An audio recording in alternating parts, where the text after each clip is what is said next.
إن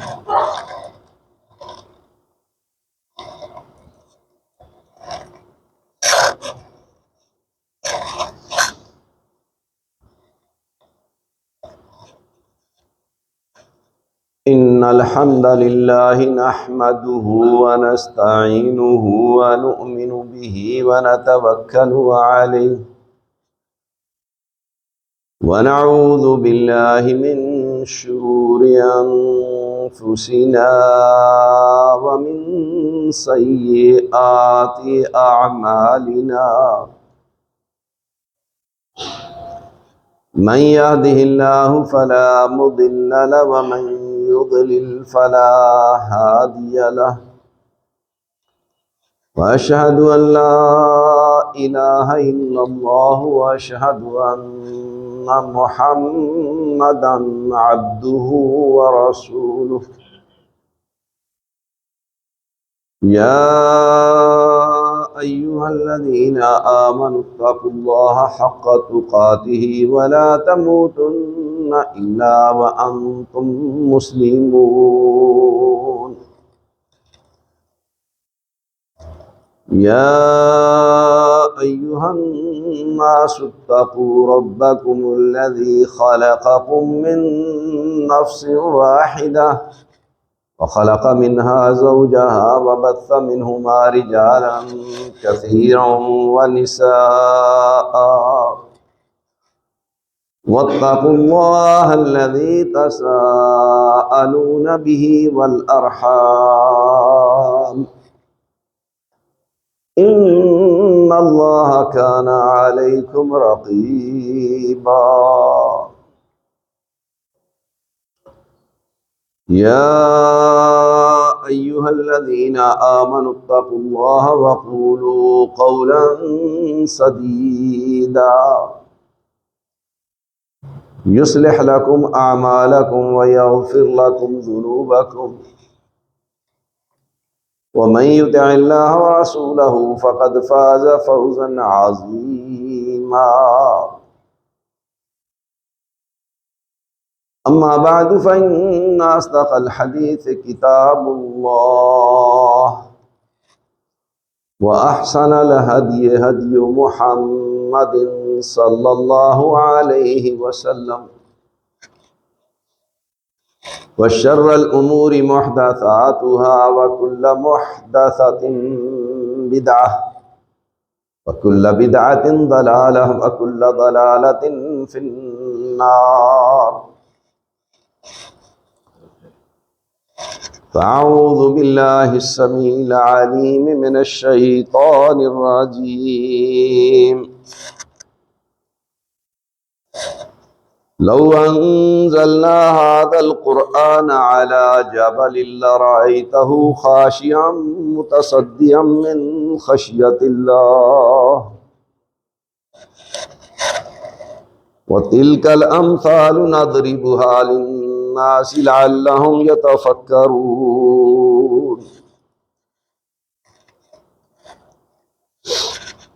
میرے بھائی اور دوستو،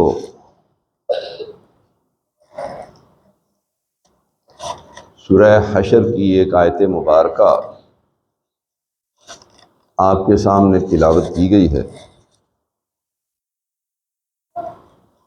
اس آیت مبارکہ میں اللہ تبارک و تعالی نے قرآن مجید کی عظمت کو بیان کیا ہے۔ فرمایا کہ اگر ہم اس قرآن مجید کو کسی پہاڑ پر نازل کر دیتے تو پہاڑ بھی اللہ تبارک و تعالیٰ کے خوف سے جھک جاتا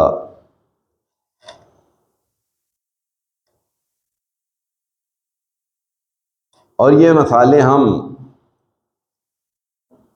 لوگوں کے لیے اس لیے بیان کرتے ہیں تاکہ وہ غور و خوض کریں، تدبر کریں، غور و فکر کریں، سوچ بچار سے کام لیں۔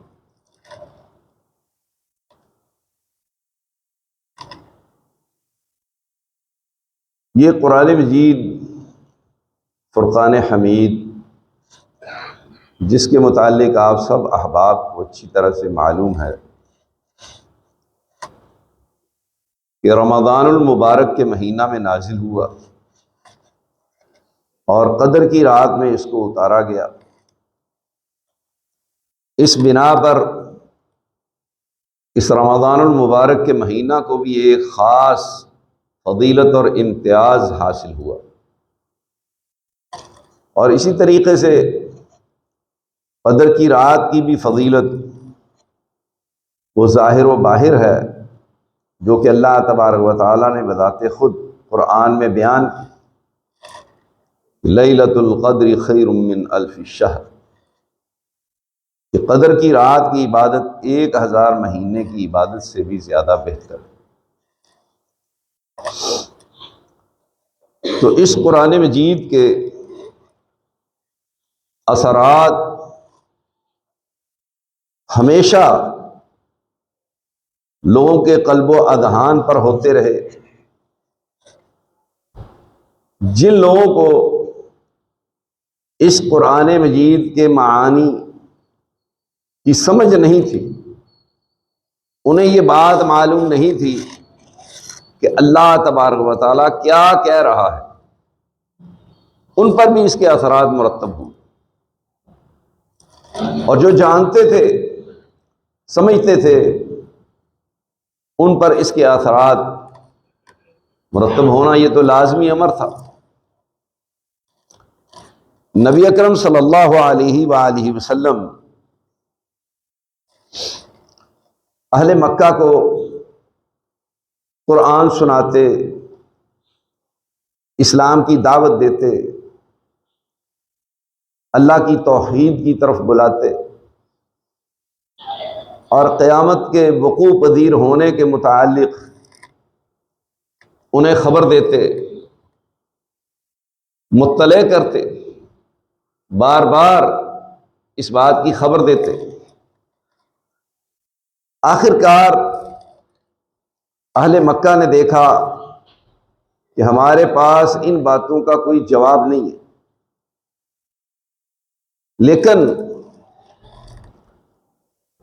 ہمیں چاہیے کہ کوئی ایسا شخص جو ساحر بھی ہو، جادوگر ہو، کاہن بھی ہو، شاعر بھی ہو، نہایت عمدہ پر تاثیر گفتگو کرنے والا بھی ہو، اس کو منتخب کر کے محمد صلی اللہ علیہ وآلہ وسلم کے پاس بھیجا جائے، اور وہ جا کر کے ان کو حالات و واقعات سے باخبر کرے، اور اس بات کی دعوت دے کہ آپ اپنی اس دعوت کو چھوڑ دیں، جو کام آپ کر رہے ہیں دعوت و تبلیغ کا، یہ بند کر دیں، لوگوں کو قرآن مجید سنانا بند کر دیں۔ آخر کار غور و خوض کے بعد مشورہ کر کے وہ اس نتیجہ پر پہنچے کہ ہمارے اندر عتبہ بن ربیعہ، ابو ولید، یہی ان تمام چیزوں کی اہلیت اور صلاحیت رکھتا ہے، لہذا اس کو آپ کے پاس بھیجا جائے۔ سب نے مل کر کے باقاعدہ طور پر یہ طے کیا، اور عتبہ بن ربیعہ کے پاس آئے، جو بڑا مالدار تھا، سردار بھی تھا، اور ان خوبیوں کا حامل بھی تھا۔ اس سے آ کر کے کہا کہ آپ جائیں اور جا کر کے آپ سے بات کریں، آپ کو سمجھائیں۔ عتبہ ان لوگوں کے مجبور کرنے پر آپ علیہ الصلوۃ والسلام خدمت میں حاضر ہوا، آپ صلی اللہ علیہ وآلہ وسلم سے گفتگو کی، بات چیت شروع کی۔ اس نے کہا کہ آپ کی وجہ سے قوم، قبیلہ، برادری میں اختلاف پیدا ہو گیا ہے۔ آپ ہمارے معبود، مشکل کشا، حاجت روا، حاجات اور ضرورت پوری کرنے والے، ان کے متعلق آپ جن خیالات کا اظہار کرتے ہیں، یہ بات ہمیں بہت زیادہ تکلیف دیتی ہے۔ پھر آپ کی وجہ سے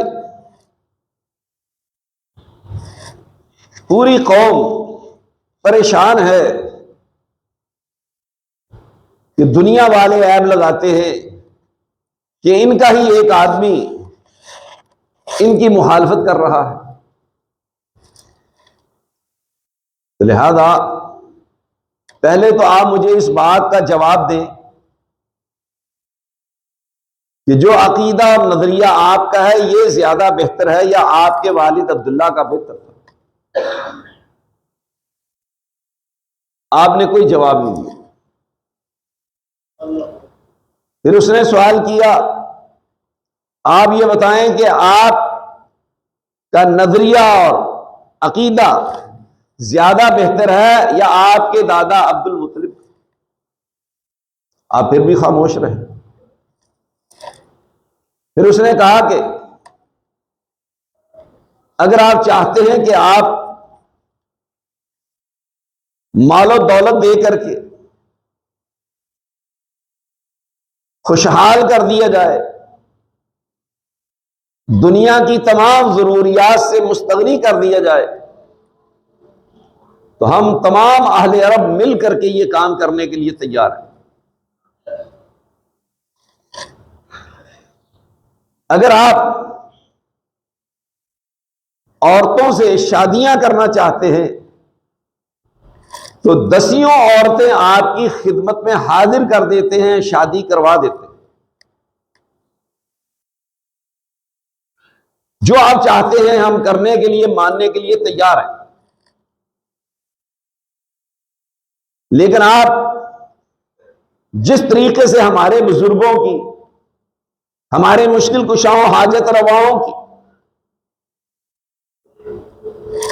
داتاؤں، گنج بخش، غریب نواز، جن کو ہم مانتے ہیں، جانتے ہیں، سمجھتے ہیں، ان کی توہین کرتے ہیں کہ یہ کچھ بھی نہیں کر سکتے، ان کے اندر کوئی اہلیت اور صلاحیت موجود نہیں ہے، یہ بات کہنا آپ چھوڑ دیں۔ جب یہ بات مکمل کر کے خاموش ہوا تو نبی اکرم صلی اللہ علیہ وآلہ وسلم نے پوچھا کہ آپ کی بات مکمل ہو گئی ہے؟ آپ جو کچھ کہنا چاہتے تھے آپ نے کہہ لیا؟ اس نے کہا ہاں۔ اس کے جواب میں رسول اللہ صلی اللہ علیہ وآلہ وسلم نے واضح نصیحت شروع نہیں کی،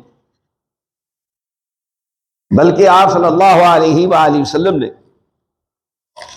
سورہ حامیم سجدہ کی تلاوت کرنا شروع کر دی۔ بسم اللہ الرحمن الرحیم، حامیم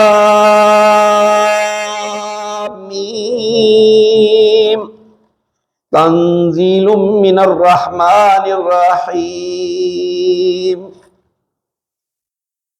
حامیم آپ جانتے ہیں حروف مقطعات، ان کا معنی مفہوم اللہ ہی بہتر جانتا ہے۔ نہایت رحم کرنے والے مہربان کی طرف سے اتاری ہوئی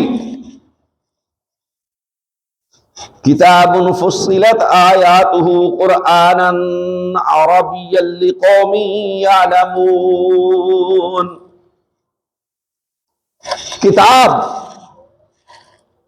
وہ اپنی آیات کو خوب کھول کھول کر کے بیان کرنے والی، اس حال میں کہ قرآن عربی زبان میں قوم کے لیے کہ وہ جانتے ہیں، ان کو اس زبان کی سمجھ ہے، بشیرا و نذیرا، خوشخبری دینے والا اور ڈرانے والا، اس کی یہ خصوصیت ہے۔ فَأَعْرَضَ أَكْثَرُهُمْ فَهُمْ لَا يَسْمَعُونَ، بس ان میں سے اکثر لوگ اعراض کرتے ہیں، منہ پھیر لیا انہوں نے، وہ سنتے ہی نہیں ہیں، اور بلکہ ان کا کینہ اور بغض اور قرآن مجید سے نفرت کا انداز دیکھے اللہ بیان کرتا ہے، وَقَالُوا قُلُوبُنَا فِي أَكِنَّةٍ مِّمَّا تَدْعُونَا إِلَيْهِ، انہوں نے کہا کہ ہمارے دلوں پر پردے پڑے ہوئے ہیں اس چیز سے جس کی طرف آپ ہمیں دعوت دیتے ہیں، یعنی ہم اپنے عقیدہ اور نظریہ کے خلاف کسی بات کو سننے، غور کرنے، سوچنے کے لیے تیار نہیں ہے، ہمارے دلوں پر تو پردے ہیں، کوئی چیز اثر کر ہی نہیں سکتی، ایسا مضبوط غلاف ہم نے چڑھا رکھا ہے کہ کوئی چیز وہاں تک پہنچ ہی نہ سکتی۔ وَفِي آذَانِنَا وَقْرٌ، اور ہمارے کانوں میں بوجھ ہے، ڈانٹ لگائے ہوئے ہیں تاکہ یہ آواز نہ سن پائیں۔ وَمِن بَيْنِنَا وَبَيْنِكَ، ہمارے اور آپ کے درمیان حجاب، پردہ ہے، رکاوٹ ایسی مضبوط ہے کہ ان چیزوں کا ہمارے اوپر کوئی اثر نہیں ہو سکتا۔ فَعَمَلْ إِنَّنَا عَامِلُونَ، آپ عمل کریں، اپنا کام جاری رکھیں، ہم اپنے عمل میں مستغرق ہیں، ہم اپنا کام جاری و ساری رکھے ہوئے۔ نبی صلی اللہ علیہ وآلہ وسلم نے اس سورہ حامیم کا 1.5 رکوع اس کے سامنے پڑھا، آپ مسلسل پڑھتے جا رہے ہیں، ان لوگوں کی اس کیفیت کو جو قرآن مجید نے بیان کی ہے، نقشہ کھینچا ہے، یہ سن رہا ہے۔ جب آپ اس آیت مبارکہ پر پہنچے، فَإِنْ أَعْرَضُوا فَقُلْ أَنذَرْتُكُمْ صَاعِقَةً مِثْلَ صَاعِقَةِ عَادٍ وَثَمُودَ، پھر اگر یہ اعراض کریں، منہ پھیر لیں، آپ فرما دیں کہ میں تمہیں اس دھاڑنے والی چیخ اور عذاب جیسا کہ عاد اور سمود پر دھاڑنے والی چیخ کا عذاب آیا تھا اس سے ڈراتا ہوں۔ عاد اور سمود کے متعلق ان کو علم تھا کہ یہ قوم ہو گزری ہے، اللہ تبارک و تعالیٰ نے اس کو نیست و نابود کیا، یہ نہایت طاقتور لوگ تھے، ان کی مثل اللہ تبارک و تعالیٰ فرماتا ہے کہ زمین میں طاقتور لوگ پیدا ہی نہیں ہوئے، اتنے طاقتور لوگ کہ پہاڑوں کے اندر محلات تعمیر کرنے والے، ایک سرنگ نہیں، ایک کمرہ نہیں، ایک چھوٹی سی جگہ نہیں، بلکہ محلات تعمیر کرنے والے۔ تو محل آپ سمجھتے ہیں ہمیشہ جو ہے کثیر کمروں پر مشتمل ہوتا ہے، اس کے اندر نہ جانے کیا کچھ ہوتا ہے۔ اتنی طاقتور قوم اس وقت جبکہ موجودہ دور کی مشنری ان کے پاس موجود نہیں تھی. اس مشنری کے بعد بغیر وہ اتنے کام کرنے والے، ایسے ایسے سند کے کام کرنے والے، اللہ نے کہا کہ ان کی مثل زمین میں، شہروں میں لوگ پیدا ہی نہیں کیے گئے. جب اس آیت پر نبی صلی اللہ علیہ وآلہ وسلم پہنچے تو آپ صلی اللہ علیہ وآلہ وسلم کے سامنے ہاتھ جوڑ کر آپ کی منت اور سماجت کرتا ہے کہ میں آپ کو آپ کے بڑوں کا واسطہ دیتا ہوں، آپ خاموش ہو جائیں، مزید آگے قرآن نہ پڑھیں. چیخ اٹھتا ہے، حتیٰ کہ ایک روایت کے مطابق کہ وہ اٹھ کر کے نبی صلی اللہ علیہ وسلم کے منہ کے اوپر ہاتھ رکھ دیتا ہے کہ بس کر دیں. اب چہرہ اس کا متغیر ہو گیا.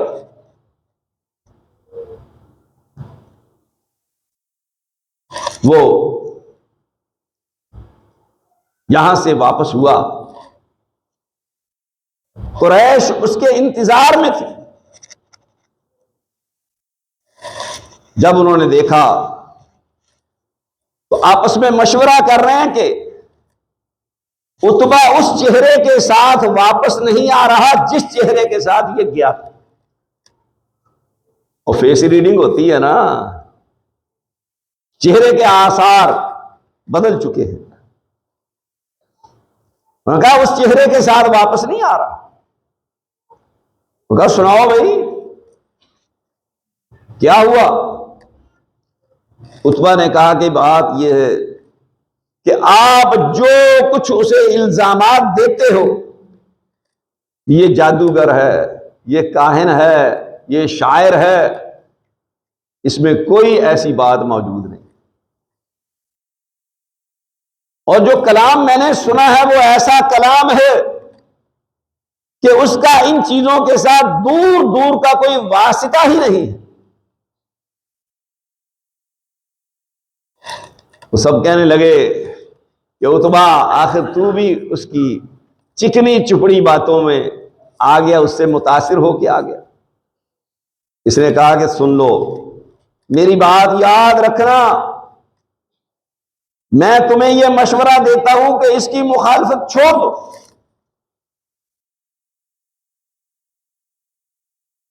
اگر یہ اپنے اس دعویٰ میں، اس بات میں سچا ہے تو ایک وقت آئے گا کہ یہ پوری دنیا پہ غالب ہوگا. تمہیں عزت ملے گی کہ تمہاری قوم، خاندان، قبیلے کا یہ فرد ہے. اگر ایسا نہ ہوا تو تمہیں کوئی نقصان نہیں ہے. سب بڑے حیران ہوئے، یہ کیا ماجرا ہوا، ہم نے کس مقصد کے لیے اس کو بھیجا اور یہ آ کر کے الٹا ہمیں بات و نصیحت کر رہا.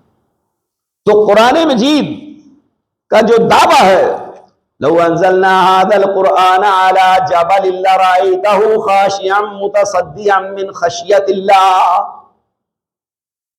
کہ اگر اس قرآن مجید کو پہاڑ کے اوپر بھی اتار دیا جاتا تو پہاڑ بھی اللہ تبارک و تعالیٰ کے خوف سے ڈر کر کے گر پڑتا، ریزہ ریزہ ہو جاتا.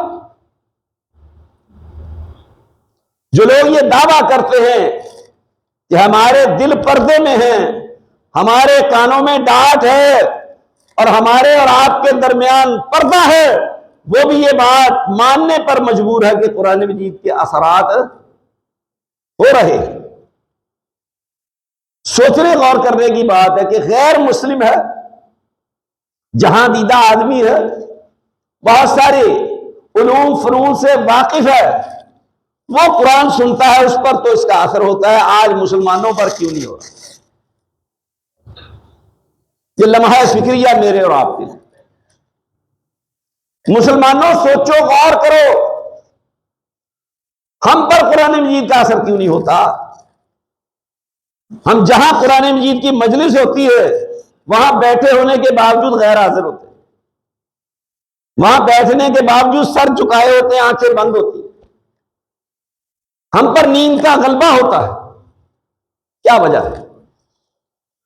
وجہ یہ ہے کہ ہم اللہ تبارک و تعالیٰ کی کلام کو ویسے سنتے ہی نہیں، اللہ تبارک و تعالیٰ کو ہم نے وہ حق ہی نہیں دیا، اللہ کی ہم نے قدر ہی نہیں کی، اس اللہ کی کلام کو جو مرتبہ مقام دینا چاہیے تھا وہ ہم نے دیا ہی نہیں۔ وما قدر اللہ حق قدری، جو اللہ تبارک و تعالیٰ کا حق تھا، جو اس کی قدر و منزلت تھی، لوگوں نے ویسی اس کی قدر نہیں۔ تو میرے بھائی اور دوستو، اس دل کو جانچیں، ٹٹولیں، دیکھیں اس کے اوپر کتنا کچھ زنگ چڑھ چکا ہے ہمارے گناہوں کی وجہ سے۔ کلا بل ران علی قلوبہم ما کانوا یکسبون، یہ دل جو زنگ آلود ہو چکے ہیں، اس کا سبب کیا معلوم ہے؟ ہمارے رات دن کے گناہ، منفی سوچ اور فکر، اور صرف مقصد وحید یہ ہے کہ دنیا کیسے کما لیں، دنیا کیسے اکٹھی کر لیں۔ آپ مجھے بتائیں کہ کیا ہم سب لوگ، کیا علماء اور عوام، کیا مولوی اور غیر مولوی، سب کے سب اسی میں مستغرق نہیں ہے؟ اسی کے لیے رات دن محنت نہیں ہو رہی؟ یہ واقعہ جو ہم نے سنایا ہے، اس کو امام ابو یعلا نے اپنی مسند میں، اور امام ابن ابی شیبہ نے اپنی مصنف میں، اور امام حاکم نے اپنی مستدرک میں حسن سند کے ساتھ بیان کیا ہے۔ تو لہذا میرے بھائی اور دوست، سوچیں اور غور کریں کہ ہماری کیا ذمہ داری تھی، قرآن کے ساتھ ہمارا کیا تعلق ہونا چاہیے تھا۔ سب سے زیادہ دنیا میں پڑھی جانے والی کتاب اور سب سے زیادہ مظلوم کتاب، مظلوم اس اعتبار سے کہ اس کی تعلیمات پر مسلمان عمل پیرا نہیں ہے۔ اس کی واضح اور بین دلیل، میرے بھائیوں، ایسا وقت کبھی امت مسلمہ پر نہیں آیا تھا جو آج آ چکا ہے کہ اہل غزہ اور فلسطین پر جس قدر ظلم و ستم جاری ہے، پوری امت مسلمہ خاموش ہے، تمام اسلامی ممالک کے سربراہ خاموش ہیں۔ جواب یہ تھے، ہم کیا کر سکتے؟ تم سوشل میڈیا پر تو یہ اپنی آواز اٹھا سکتے ہو، تم ان کی مصنوعات کا تو بائیکاٹ کر سکتے ہو، تم اپنی دلی نفرت کا اظہار تو ہر جگہ ہر اعتبار سے کر سکتے ہو یا نہیں؟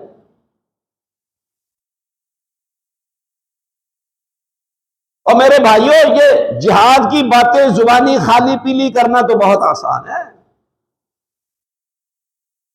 اگر آپ بالفعل وہاں جا کے جہاد نہیں کر سکتے، ان کی مالی امداد تو کر سکتے، ان کے لیے دعائیں تو کر سکتے ہیں، ان کے حق میں آواز تو اٹھا سکتے، ان کے حق میں احتجاج تو کر سکتے ہیں، دنیا کو یہ پیغام تو دے سکتے ہیں کہ بھئی ہم مسلمانوں کے ساتھ ہیں، ہم ان سے نفرت کرتے ہیں جو ان پہ ظلم کرنے والے ہیں، اسرائیلی ہو، امریکہ ہو، یا اس کے حواری ہو، یا ان کے ساتھی ہو۔ کیسی عجیب بات ہے میرے بھائیوں، یہودی عیسائی اہل غزہ کی حمایت میں مظاہرے کر رہے ہیں، سوشل میڈیا پہ آواز اٹھا رہے ہیں، وہ کہہ رہے ہیں کہ اسرائیل ایک دہشت گرد ملک ہے، وہ امریکہ پہ تنقید کر رہے ہیں۔ ہم لوگ یہ بات ہی کہنے کے لیے تیار ہیں، انا للہ و انا الیہ راجعون۔ ہماری حالت ظاہر یہ ہے کہ ہم امریکہ کے خلاف جلوس نکال رہے ہوتے ہیں، اور خاص یہ ہماری ہوتی ہے کہ ہمیں امریکہ کا ویزا مل جائے، امریکہ چلے۔ آپ بتائیں کہ یہ نفاق مسلمانوں کے اندر موجود ہے یا نہیں؟ کیا یہ ہماری سوچ فکر نہیں ہے؟ الا ماشاء اللہ، الا من رحم رب۔ تو پھر قرآن مجید کا ہم پہ کیا اثر ہوگا جب سوچ فکر ہی عجیب و غریب ہے، دو نمبری کوٹ کوٹ کے ہمارے اندر بھری ہے۔ جنگ بدر ہوئی، اللہ تبارک و تعالیٰ نے مسلمانوں کو ایسی عظیم الشان فتح عطا کی، اس کا ذکر اللہ نے قرآن میں کیا۔ دنیا کو پیغام پہنچا دیا کہ نہتے، کمزور اور وسائل نہ ہونے کے باوجود انہوں نے کفر کو شکست دے دی۔ 70 ان کے بڑے بڑے سردار واصل جہنم ہوئے، 70 کو قیدی بنا لیا گیا۔ یہ 17 رمضان کو یہودیوں نے ہمیں پیغام دیا ہے ان مسلمانوں پر، نہتے مسلمانوں پہ حملہ کر کے، کہ دیکھ لو ہم ان پہ حملہ کر رہے ہیں، آئے جس نے ان کی مدد کر رہی۔ ہم تو نہیں جا سکتے، لیکن اللہ تبارک و تعالیٰ تو ان کی مدد کرنے پر قادر ہے، اور ہم دعا کرتے ہیں کہ اللہ فرشتے بھیج دے۔ ہم تو نہیں جا سکتے، ہم تو بڑے کمزور ایمان والے ہیں، ہم تو بڑے بزدل ہیں۔ اے اللہ ان کی روح القدس کے ساتھ مدد فرما، اے اللہ ان کے لیے مدد نازل فرما، اے اللہ ان کی حفاظت فرما، اے اللہ ان کو کامیابی عطا فرما، اے اللہ یہود و نصارہ کو تباہ و برباد کر دے۔ یہ دعائیں کیوں نہیں قبول ہوتی؟ اس لیے کہ ہمارے دل کے اندر وہ تڑپ نہیں، وہ جذبہ نہیں ہے جو ہونا چاہیے۔ جبیر بن مطعم بن عدی سردار تھے، نبی اکرم صلی اللہ علیہ وآلہ وسلم کے پاس بدر کے قیدیوں کو چھڑانے کے لیے آئے۔ غیر مسلم ہے، کافر ہے۔ وہ بیان کرتے ہیں کہ نبی اکرم صلی اللہ علیہ وآلہ وسلم نے نماز مغرب پڑھائی، اس میں آپ علیہ الصلوۃ والسلام سورہ طور کی تلاوت کر رہے تھے، اور جب آپ صلی اللہ علیہ وآلہ وسلم نے یہ آیت مبارکہ پڑھی، اس آیت پر پہنچے، ام خلقوا من غیر شیء ام هم الخالقون۔ مسلمانوں کو یہ سمجھ آ جائے نا تو یہ مزارات آباد نہیں رہ سکتے، یہ شرک کے اڈے آباد نہیں ہو سکتے، غیر اللہ کے نام کی نظر نیاز نہیں دی جائے گی، غیر اللہ کو مشکل کشا حاجت روا بگڑی بنانے والا نہیں سمجھا جائے گا، اللہ کے سوا کسی کو گنج بخش داتا غوث دستگیر نہیں مانا جائے گا۔ میں نے آیت پڑھی ہے، کسی کو پتہ ہی نہیں، اللہ ماشاء اللہ، کہ اس آیت مبارکہ کا کیا معنی ہے۔ ہائے افسوس مسلمانوں، قرآن کو مانتے بھی ہو، پڑھتے بھی ہو، اس کے خلاف زندگی بھی گزارتے، شب و روز اس کے خلاف گزار رہے ہو۔ یہ جبیر بن مطعم بن عدی کہتے ہیں کہ یہ آیت مبارکہ جب آپ نے تلاوت کی، اس وقت میرے دل میں ایسا خوف پیدا ہوا گویا کہ اس دل کے ٹکڑے ٹکڑے ہو جائیں۔ یہ صحیح بخاری کی روایت ہے،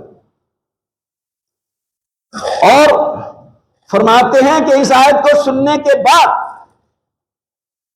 میرے دل میں اسلام جاگزی ہو گیا۔ کیا کہا اللہ تبارک و تعالیٰ نے اس آیت مبارکہ میں؟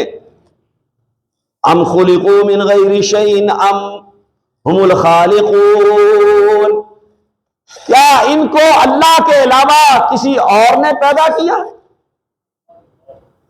ان کا خالق اللہ کے علاوہ کوئی اور ہے؟ کیوں بھائی؟ رسول اللہ کو کس نے پیدا کیا؟ علی کو کس نے پیدا کیا؟ حسنین کو کس نے پیدا کیا؟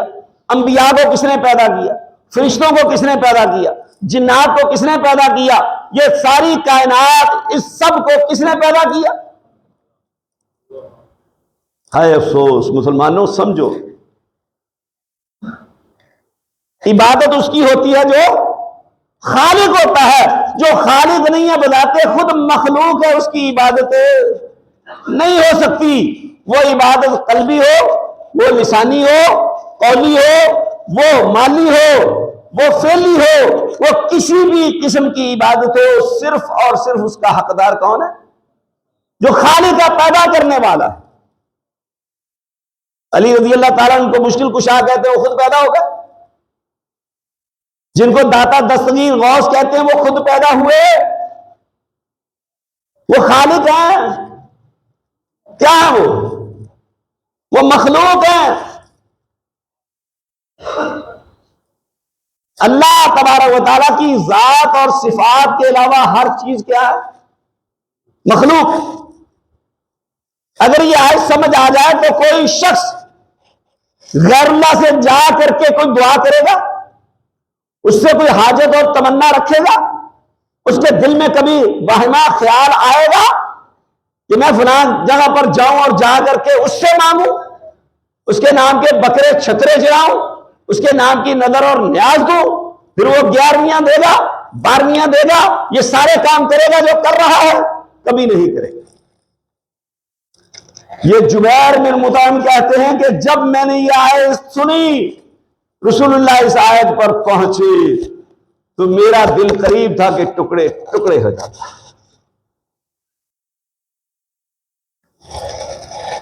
معلوم ہے یہ کون ہے؟ جبیر بن مطعم بن عدی کون ہے؟ صحیح بخاری کی روایت ہے،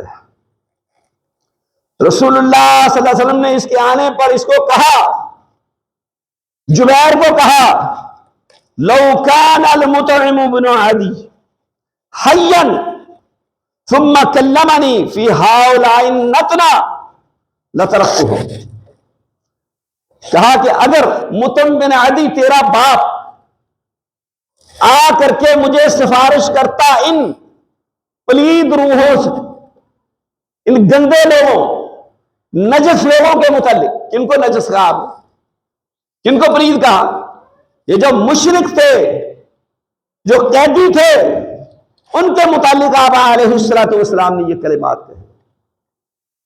فرمایا کہ وہ آگے مجھ سے گفتگو کرتا، مجھے سفارش کرتا تو میں مطعم بن عدی کے کہنے پر ان سب کو رہا کر دیتا، چھوڑ دیتا۔ کیوں؟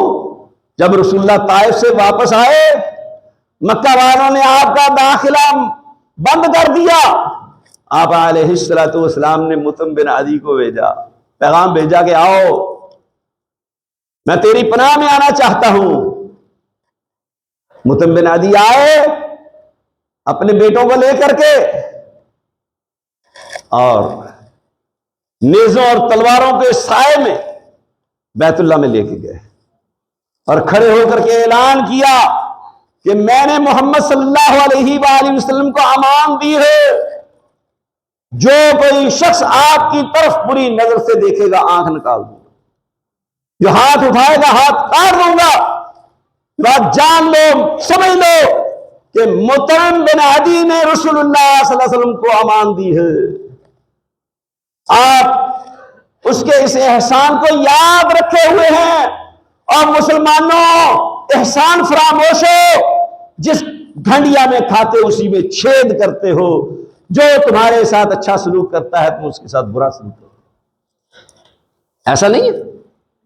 کیا وتیرے ہیں؟ من حیث القوم، من حیث البرادری، محلے والے، پڑوس والے، رشتہ دار، خاندان، قوم، قبیلہ، برادری، حتیٰ کہ ہماری حکومت کا یہ رویہ 80 سال سے، جو ہمارے خیر خواہ ہیں ہم ان کو دشمن ہیں، ہمارے ایک کو دھوکہ دے رہے ہیں، 80 سال گزر کے دھوکہ دیتے ہیں، ان سے پیسے بھی لیتے ہیں، مال بھی لیتے ہیں، اور دوستی کی پینگیں بھی بڑھاتے ہیں، معاہدے بھی کرتے ہیں، پھر ہم اس کی خلاف ورزی بھی کرتے چلے آ رہے ہیں۔ انا للہ۔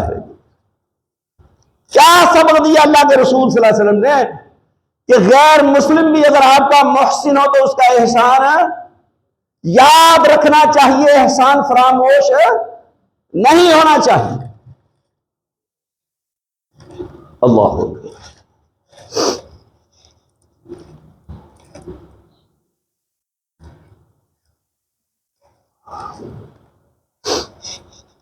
قطبہ بن مالک رضی اللہ تعالی عنہ نے آپ صلی اللہ علیہ وآلہ وسلم کے پیچھے نماز پڑھی۔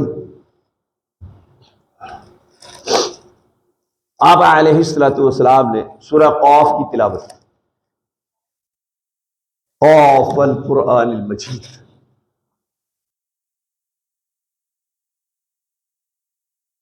بزرگی والا عزت والا قرآن، اس کی قسم اللہ تبارک و تعالیٰ کھا رہا ہے، قرآن مجید کی قسم۔ پھر آپ علیہ الصلوۃ والسلام جب اس آیت پر پہنچے، وَالنَّخْلَ بَاسِقَاتٍ لَهَا طَلْعٌ نَضِيدٌ،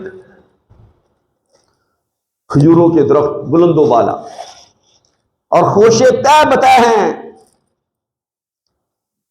تو ان کے اوپر اس کا اثر ہوا۔ اللہ کے کلام کے اثرات مرتب ہو رہے ہیں،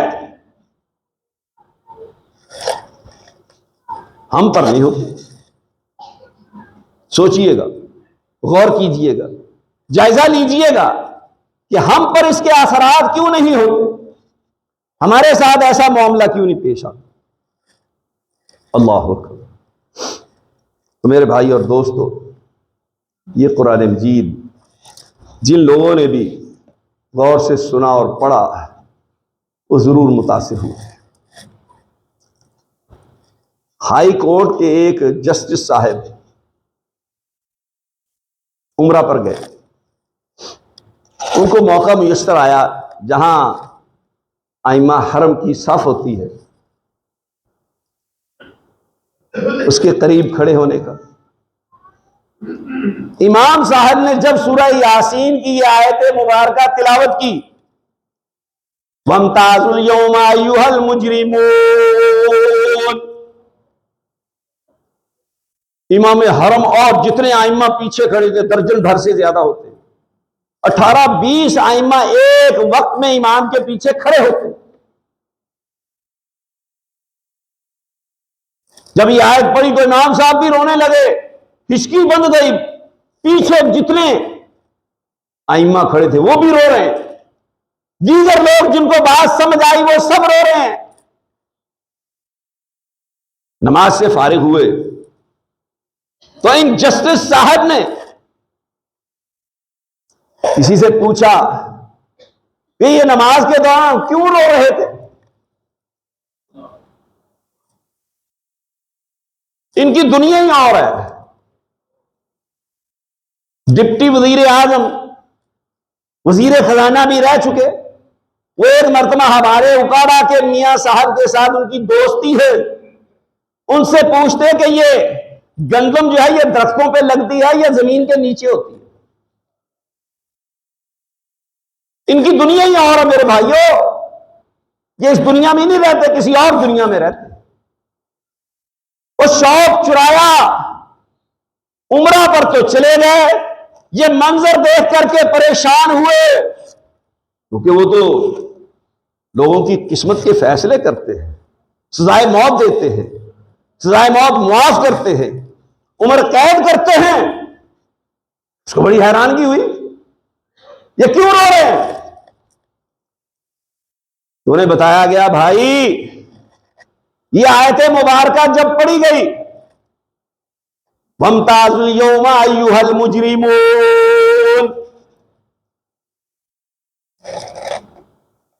الگ ہو جاؤ، الگ ہو جاؤ، آج کے دن ہے مجرموں کا راستہ الگ کر دیا جائے گا، جنتیوں سے الگ ہو جائیں گے، نیکوکار متقی پرہیزگار کے ساتھ یہ مکس اپ ہو کر کے نہیں رہ سکیں گے، نہیں چل سکیں گے، نہیں ٹھہر سکیں گے۔ کمرے میں آیا، آ کر کے قرآن مجید ترجمہ والا لیا اور لے کر کے پڑھنا شروع کیا، سورہ یاسین کا ترجمہ پڑھا۔ جب اس آیت پر پہنچا، غور و خوض کیا، بات سمجھ آئی تو قرآن مجید رکھ کر کے دیوار میں ٹکرے مار رہا ہے اور کہہ رہا کہ میں نے قانون کی اتنی موٹی موٹی کتابیں تو پڑھ لی، پاکستانی قانون کی کتابیں پڑھی، انٹرنیشنل قوانین کی کتابیں پڑھی، دیگر کتابیں پڑھی، اگر میں نے نہیں پڑھی، نہیں سمجھا تو کس کو نہیں سمجھا؟ اللہ کی کلام کو نہیں سمجھا، قرآن مجید کو نہیں سمجھا، اور میں نے تو اپنی زندگی برباد کر لی۔ میرے بھائی اور دوستو بتائیے کہ ہمارا بھی یہی حال نہیں؟ ہم بھی ایسے ہی زندگی نہیں گزار رہے؟ ہے کسی کے پاس وقت جو یومیہ صرف 10 منٹ 2 آیتوں کا ترجمہ سیکھ لے، 2 آیتوں کو سمجھنے کے لیے، جاننے کے لیے وقت صرف کرے؟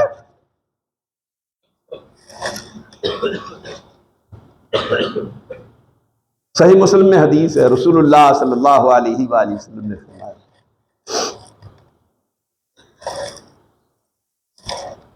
صحابہ سے کہا بتاؤ کہ وادی عقیق جو مدینہ سے کوئی 8-10 کلومیٹر کے فاصلے پر، فرمایا کوئی شخص صبح صبح جائے بغیر رشتہ داری توڑے، بغیر اللہ کی نافرمانی کیے، 2 اونچی کوہان والی موٹی تازی گابن اونٹیاں لے آئے۔ صحابہ نے کہا کہ ہر شخص یہ چاہتا ہے، یہ والی اونٹنیاں عربوں کو بہت پسند تھی، تو آپ علیہ السلام نے فرمایا جو چاہتا ہے کہ یہ 2 اونٹنیاں مجھے مل جائیں، اسے چاہیے کہ مسجد میں آ کر کے 2 قرآن مجید کی آیات سیکھ لے، جو 3 چاہتا ہے 3 آیتیں سیکھ، جو 4 چاہتا ہے وہ 4 آیتیں سیکھ لے۔ 70 سال عمر ہو چکی ہے ہماری، کسی کی 35 سال ہے، کسی کی 20 سال، کسی کی 30 سال، کسی کی کتنی آیتوں کا ترجمہ سیکھا؟ اور کب سیکھیں گے؟ کب وقت آئے گا ہمارے اوپر؟ الم یعن للذین آمنوا ان تخشع قلوبهم لذکر اللہ، اور کیا اہل ایمان پر ابھی تک وقت نہیں آیا کہ وہ اللہ تبارک و تعالیٰ کے ذکر سے ڈر جائے؟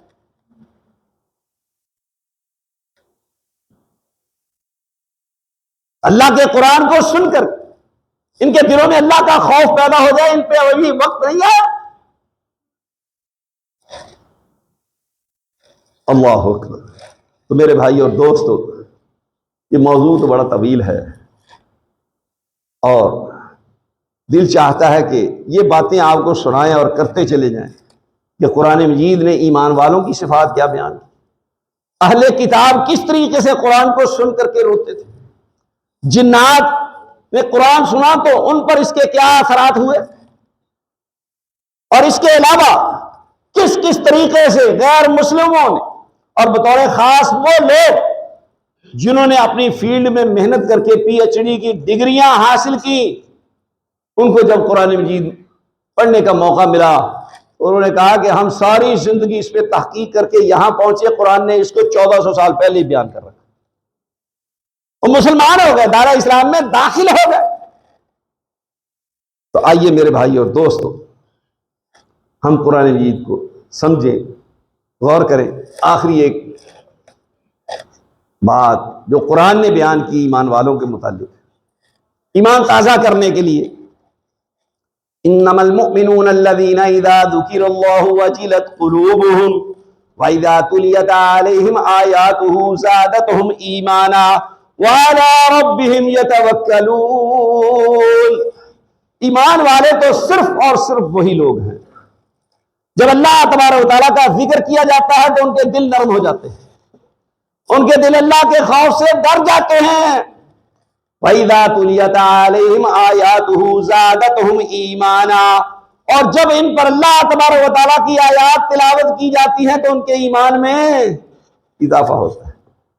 اگر ہمارے ایمان میں اضافہ نہیں ہوتا، ہمارے دلوں میں نرمی پیدا نہیں ہوتی، اللہ کا خوف پیدا نہیں ہوتا قرآن مجید سننے کے باوجود، تو پھر اپنے ایمان کی فکر کریں گے، سوچنا چاہیے کہ ہمارا ایمان کس کونے کھدڑے میں ہے۔